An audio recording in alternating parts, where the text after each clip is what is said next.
ഇപ്പോഴും പാവപ്പെട്ട ചെറുപ്പക്കാർ എംപ്ലോയ്മെന്റ് എക്സ്ചേഞ്ചിൽ പേർ രജിസ്റ്റർ ചെയ്ത് 57 ലക്ഷം ആളുകൾ ചെറുപ്പക്കാർ ഇപ്പോഴും എന്തെങ്കിലും ഒരു അവസരം ലഭിക്കുമോ എന്ന് കാത്തുകിടക്കുക. പബ്ലിക് സർവീസ് കമ്മീഷനെ നോക്കുകുത്തിയാക്കി. പൊതുമേഖലാ സ്ഥാപനങ്ങൾ അടഞ്ഞുവിടുക. വ്യവസായശാലകൾ ആരംഭിക്കുന്നില്ല.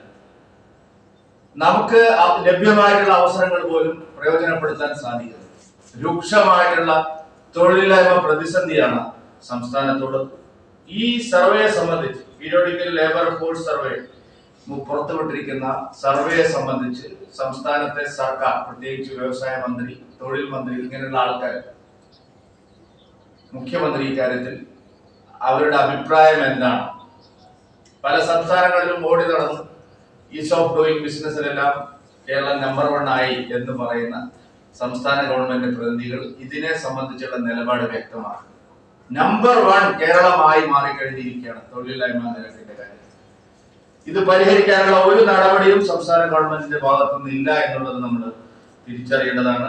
ഇതുമായി ബന്ധപ്പെട്ട് നിരവധി പ്രശ്നങ്ങൾ, ഇപ്പോൾ സ്ത്രീകളുടെ സുരക്ഷയെ സംബന്ധിച്ചും സ്ത്രീ ശാക്തീകരണത്തെ കുറിച്ചും സംസാരിക്കുന്നതാണ്.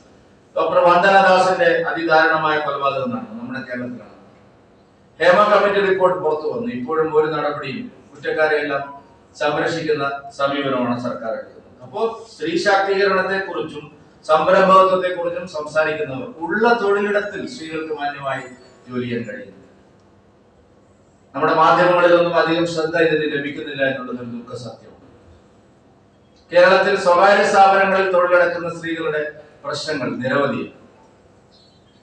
10-12 മണിക്കൂർ ശുചിമുറിയിൽ പോവാൻ പോലും കഴിയാതെ നിൽക്കേണ്ടി വരുന്ന ലക്ഷക്കണക്കിന് സ്ത്രീ തൊഴിലാളികൾ കേരളത്തിലെ സ്വകാര്യ സ്ഥാപനങ്ങളിലും കടകളിലും ടെക്സ്റ്റൈൽസുകളിലും എല്ലാം ജോലി ചെയ്യുന്നുണ്ട്. ഒരു സാമൂഹ്യ സംഘടനയും ഒരു പൊളിറ്റിക്കൽ പാർട്ടിയും ഈ വിഷയത്തെ കുറിച്ച് ഒരു സകാരാത്മകമായ പ്രതികരണം നടത്തുന്നു.